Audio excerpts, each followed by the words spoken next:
If you're a Teamster truck driver or package car driver, you're being betrayed by the Teamsters Union. It's a pretty bold statement.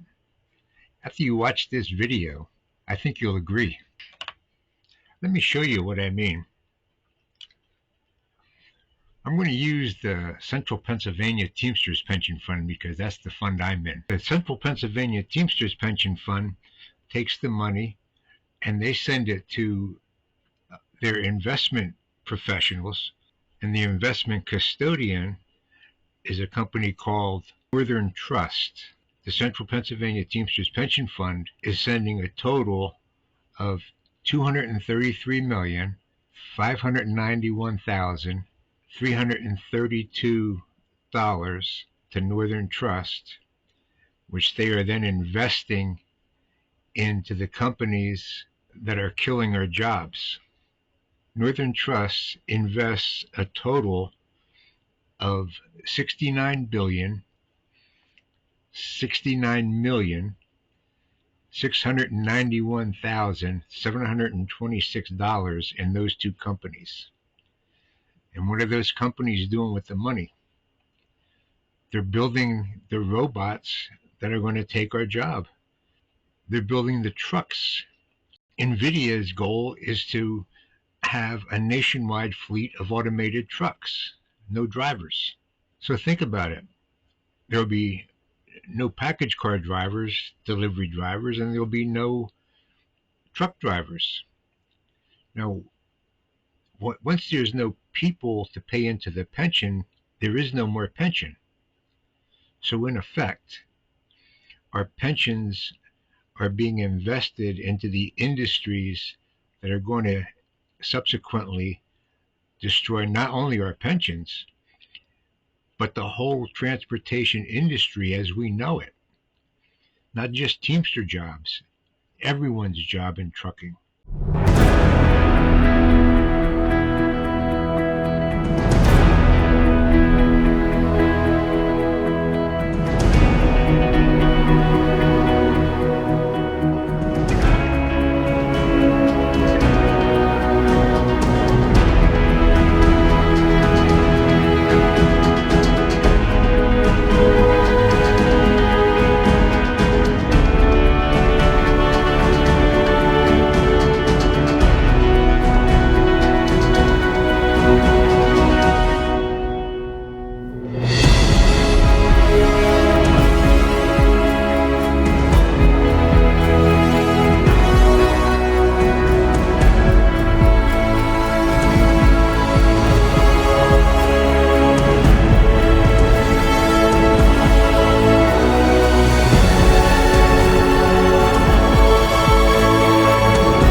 We're at the precipice of a massive industrial revolution, and autonomous trucking will be the crux of that. The industry that powered the economy is shifting gears towards self-driving trucks. The question is whether future becomes reality before workers and regulators push back. This is game time. Autonomous trucking has a ton of economic advantages. We can drive 22 hours without stopping.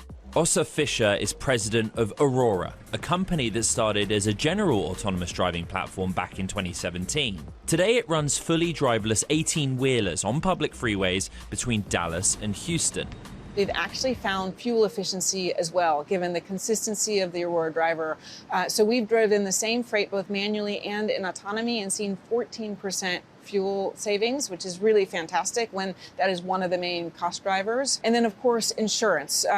We believe that over time, with our safety record, 3 million miles in autonomy already, 50,000 completely driverless miles with a perfect safety record, that insurance costs over time will also be very favorable. Let's take a step back and talk about the U.S. trucking industry. At present, that is about a $900 billion market. Maybe the most important pieces are the long-haul trucking market, that's about $300 billion. And then the regional or middle mile segment is $300 billion. We should explain what we're actually doing right now. So we are in autonomy, and you can see this is a ride observer, but really does not touch the vehicle at all. You see there's no hands on the wheel, no feet on the pedals, and the observer is here as a request from PACCAR, which is the vehicle manufacturer, but is not required at all for the Aurora driver. So we are in full autonomy right now. We are in driverless mode. Some of the sensors are mid-range LiDARs. That's these ones that you see that are round. Those ones can see about 200 meters down the road and detect what is going on in the environment, things like vehicles down the road. Then we have what's proprietary to Aurora, which is the First Light LiDAR. If you look at the top there, it's that rectangular one in the middle, and it is the one that allows us to see so far down the road and operate at highway speeds. While autonomous trucks could be safer and more reliable, the big question for business comes down to cost. Which will be cheaper, man or machine? Goldman Sachs analysts expect the cost per mile for driverless trucks to fall from $6.15 this year to $1.89 in 2030. Human-driven trucks could see their costs increase from $2.61 to $2.80 per mile over the same period as driver wages rise. That would put autonomous trucks safely in the lead in the near future, but about 24 states have already established and opened their doors for autonomous freight operations. Texas is out in front in terms of engendering a regulatory environment where technologists can come, harden, and scale these deployments out. Aurora launched its first fully autonomous long-haul commercial rides from Dallas, Texas to Houston back in April 2025. Our producer got a view from the back seat of one of their new trucks. What is the best use case for an autonomous truck? There are lots, but the one that we are really putting our strategy behind are the long haul. So the ones that exceed hours of service limitation, where we could drive 20 hours straight without stopping. And that has tremendous benefits, not just for the efficiency and utilization of the truck, which is very important, but important goods that need to be expedited, everything from medical supplies to perishable fruits and vegetables that need to get where they're going very quickly. Santosh Sankar specializes in investing in logistics, transportation technology, and autonomous trucking. Goldman Sachs expects the self-driving truck market to increase by more than 13,000% over the next 4 years, from a mere $130 million in 2026 to $18 billion in 2030. To add more fuel to the fire, the Teamsters negotiated an early retirement package with UPS in this current contract. This is open to all full-time United States drivers, and it's approved on the basis of seniority. So you're probably going to be getting the highest paid pension retirees that are going to take this early buyout. Under the new settlement, UPS is going to offer $150,000 for early retirement for up to 7,500 members. So that's 7,500 members that will be no longer paying into the pension fund, but will be withdrawing a high pension amount. Let's take a look at the impact this will have on our pension funds.